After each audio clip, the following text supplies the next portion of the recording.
Welcome to ఆధ్య TV. నేను మీ వెంకట్. ఒక్కసారి ఆంధ్ర రాజకీయాల గురించి మనం మాట్లాడుకుంటే అధికార పార్టీ ప్రతిపక్ష పార్టీలు ఎప్పుడు ఒకరిపైన ఒకరు విపరీతమైనటువంటి ట్వీట్లు చేసుకుంటూ ఉంటారు. ముఖ్యంగా ప్రజా అభివృద్ధి అనే అంశాన్ని పక్కన పెట్టి ఆ పార్టీ వాళ్ళు ఏం చేస్తున్నారు, ఈ పార్టీ వాళ్ళు ఏ కార్యక్రమాలు మొదలు పెడుతున్నారు, మరి ఆ మొదలు పెట్టేటువంటి ఆ కార్యక్రమాల్లో మనం ఏ విధంగా వాళ్ళని ట్వీట్ చేయొచ్చు, విమర్శలకి ఎలా గురి చేయొచ్చు అనే అంశాల మీద ప్రధానంగా నాయకుల దృష్టి కొనసాగుతుంది. అయితే ముఖ్యంగా జనసేన పార్టీ గురించి మనం ఒక్కసారి మాట్లాడుకుంటే జనసేన పార్టీకి సంబంధించినటువంటి ప్రతి ఒక్క నాయకులు కూడా ప్రజల యొక్క కష్టాలేంటి, ప్రజల యొక్కకి రావాల్సినటువంటి పథకాలేంటి, ప్రజలు ఎదుర్కొంటున్నటువంటి సమస్యలేంటి అనే దిశగా ముందుకు వెళ్తుంది. దాదాపుగా అలాంటి విధానాలను కొనసాగిస్తున్న జనసేన పార్టీ పైన ఎప్పుడు అధికార పార్టీ విమర్శల ఆశ్రయాలను సంధిస్తుంది. అయితే మొన్నటి వరకు వారాహి పైన విపరీతమైన ట్వీట్లు చేసినటువంటి అధికార పార్టీలోని నాయకులు ఇప్పుడు వారాహి రిజిస్ట్రేషన్ నెంబర్ పైన ట్వీట్లు చేస్తున్నారు. ముఖ్యంగా పెర్ని నాని గురించి మనం మాట్లాడుకుంటే పెర్ని నాని చేసినటువంటి కామెంట్స్ జన సైనికులలో విపరీతమైన కోపద్రోహానికి రచ్చగొట్టేలా ఉన్నాయి. ఎన్నికల్లో యుద్ధం చేయడానికి వ్యాన్లు అవసరమా? అలా అయితే నేను కూడా వ్యాన్లు కొంటాను. మరి అలా అయితే మరి నాకు ఖచ్చితంగా ప్రజల్లో మద్దతు దొరుకుతుందా అని వ్యాఖ్యానించడం. కానీ మరి ఆ వారాహికి సంబంధించినటువంటి వీడియో రిలీజ్ అయినప్పటి నుంచి నేను ఇదేదో ఓ సినిమా టీజర్ అనుకున్నానని చెప్పేసి చేసిన కామెంట్లు కానీ ఆ ట్వీట్లు కానీ ఇప్పుడు కూడా జన సైనికులు జీర్ణించుకోలేకపోతున్నారు. విపరీతమైన ట్వీట్లతో సిద్ధంగా ఉన్నారు. రానున్న 2024 ఎలక్షన్స్లో జనసేనాని అధికారం అందించే దిశగా ముందుకు దూసుకెళ్తున్నారు.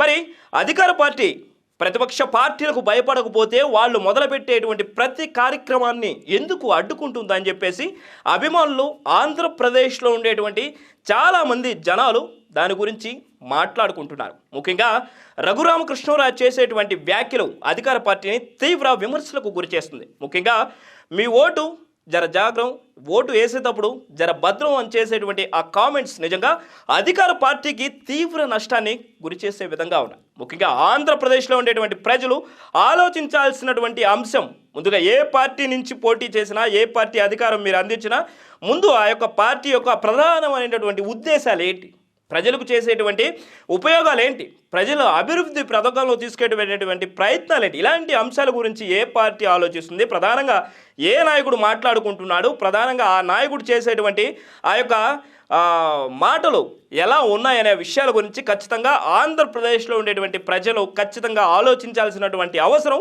ఖచ్చితంగా ఉంది. రానున్న ఎలక్షన్స్లో ఇరు పార్టీలు అంటే అధికార పార్టీ కావచ్చు, అటు టీడీపీ పార్టీ కావచ్చు, ఇటు జనసేన పార్టీ కావచ్చు, ముఖ్యంగా ఆలోచించాల్సినటువంటి అంశం ఏంటి అంటే అభివృద్ధి పథకంలో, అభివృద్ధి పందాలో ముందుకు తీసుకెళ్లే నిజమైన నాయకుడు ఎవరు అనే ఒక ముఖ్యమైన ఉద్దేశంతోనే, అలాంటి ధోరణితోనే ఆంధ్రాలో ఉండేటువంటి ప్రజలు ఆలోచించకుండా ఈసారి ఓటు వేస్తే తీవ్రమైన నష్టం చూస్తారని చెప్పేసి రాజకీయ విశ్లేషకులు, విద్యావేత్తలు కూడా వెల్లడిస్తున్నటువంటి అంశం ఇది. ఇకనైనా రాజకీయ నాయకులు ముఖ్యంగా మాట్లాడుకోవాల్సినటువంటి అంశం ఏంటంటే ఏ పార్టీ వాళ్ళు ఏ యొక్క కార్యక్రమాన్ని మొదలుపెట్టినా ముందుగా ట్వీట్ల వర్షం కురిపించకుండా అసలు దాంట్లో ప్రజలకు ఉపయోగపడేది ఉందా? రానున్న ఎలక్షన్స్ మరి ఎవరైనా ఏ పార్టీ అయినా కూడా ప్రచారానికి వాడుకునేటువంటి ఒక రథాన్ని కానీ దానికి సంబంధించినటువంటి దానికి వచ్చేటువంటి ఆ రిజిస్ట్రేషన్ నెంబర్ మీద మీరు చేసేటువంటి ట్వీట్లు నిజంగా మీకు అంటే సమయ పాలనతో సంబంధం లేకుండా మీకు ఉండేటువంటి అధికారంతో ప్రజల యొక్క కావాల్సినటువంటి యోగక్షేమాల గురించి ఆలోచించకుండా చేసేటువంటి ట్వీట్లు నిజంగా మీ అహంకారానికి ఇది నిదర్శనంగా కనిపించే విధంగా ఉంది.